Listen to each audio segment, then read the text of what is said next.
Well, hello there battery lovers. Today we have a Smartdrive Permobil. This is a motor with integrated battery for a wheelchair to make it electric. I don't really know how it works, but it's really cool. It seems to be able to slide sideways. It doesn't seem to be geared but direct driven. I can feel the permamagnets.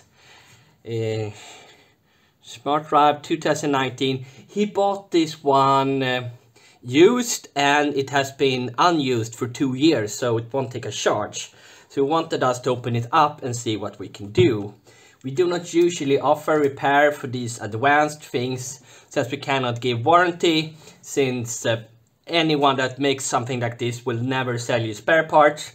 They want you to spend 1,000 euros or 3,000 euros and buy their latest model. It has a Rosenberg charging connector. And nothing happens when you put it on. And Rosenberg, is it 42 volts? Most likely it's a 250 watt motor, and it's probably not pedal assist but some kind of push assist to make it legal as an e-bike. I really don't know how it works, but we're gonna open it up. It seems to be in the way. I think we're actually gonna remove this shark fin to start with so we can... Oh, and he actually bought a manual, and he also has the original box. But we just want to have a look at the battery. And it's really good that this one is separate, so you can replace this one if it breaks. And that I think they should have a spare part, or you can just 3D print something. Here they have most likely hex to make it harder to open, because you're not supposed to do this. And I'm guessing he has opened this up before, I don't know, but if I were to have something like this, I would probably open it up. I think we have everything. Oh! What a nice little... It's really well built into. It has huge protection from the side. You can probably run this over with a car and it will be okay. And it has this protective casing. I'm guessing everything is ABS plastic. Here is most likely a speaker. It could be for when it's active or turned off. Right on, what a capacitor. They got max micro mobility on the PCB board, so maybe they did this themselves. Positive and negative coming from the battery, and here is an additional one going to the charging port. To note, here it's a little bit damaged, but that's just to the speakers, so it really doesn't matter. But I think we can tell the actual voltage here. It's 2 years old. If possible, it could be alive.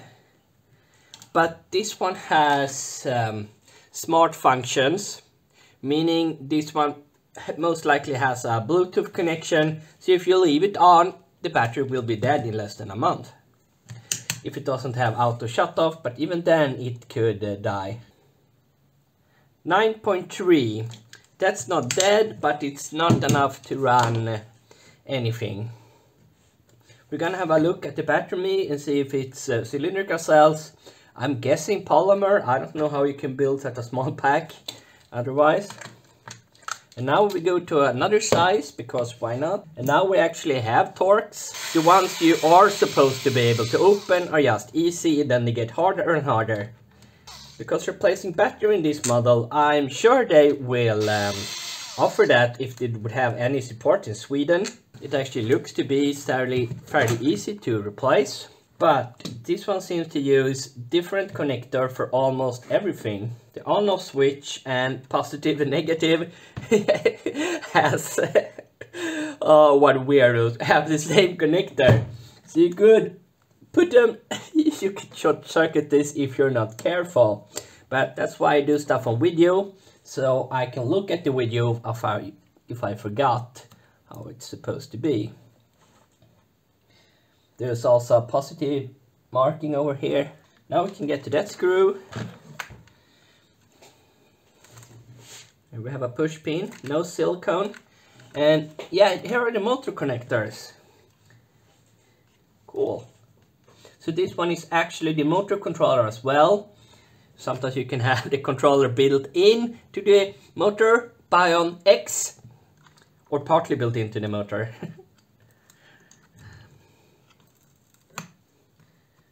I really need to get that motor wire off. Oh, a rubber list. This is a very well built motor and well built battery pack. But if you leave stuff uncharged for 2 years, why have they soldered? I think it's a resistor, it just has one black line.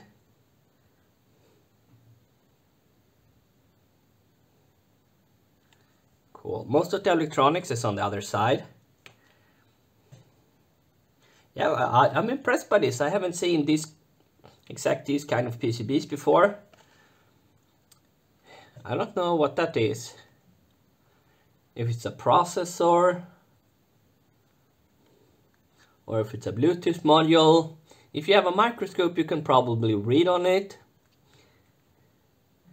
Or if it's just an EM shield or something. There looks to be smaller components underneath it. Very cool. But we are gonna look at the battery.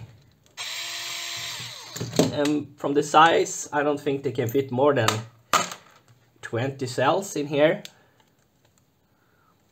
There we have plastic springs. And the BMS is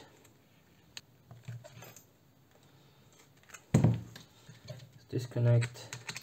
Oh, and we go for another size. Oh, it has plastic springs on the side. Oh, nice.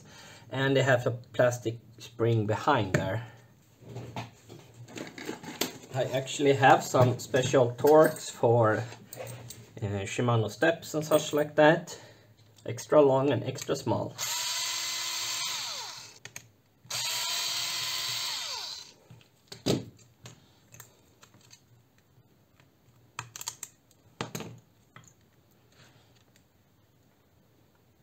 There's a plastic pin going through.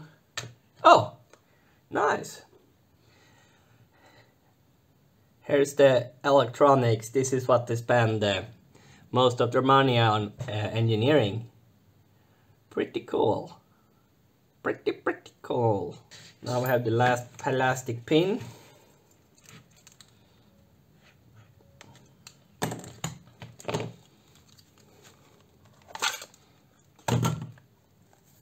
I'm still thinking it's lipos. Oh, 3.4 ampere hours. That really sounds like Sanyo GA or something.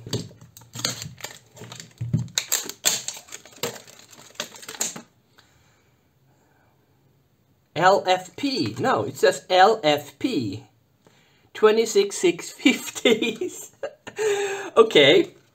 So we should have 12 LiFePO4 26650s. I have still no idea. I'm still expecting life. Oh, nice, nice. What a little cutie pie. What a little cutie pie. That's a beautiful battery. Custom made holder where all the wires is supposed to go. And this is actually something we could do fairly easy. And here you actually have the BMS. I thought these wires were the BMS wires, but it has an integrated BMS. Cool. LFP 26650DA, 3300 milliampere hours. I've never seen this before.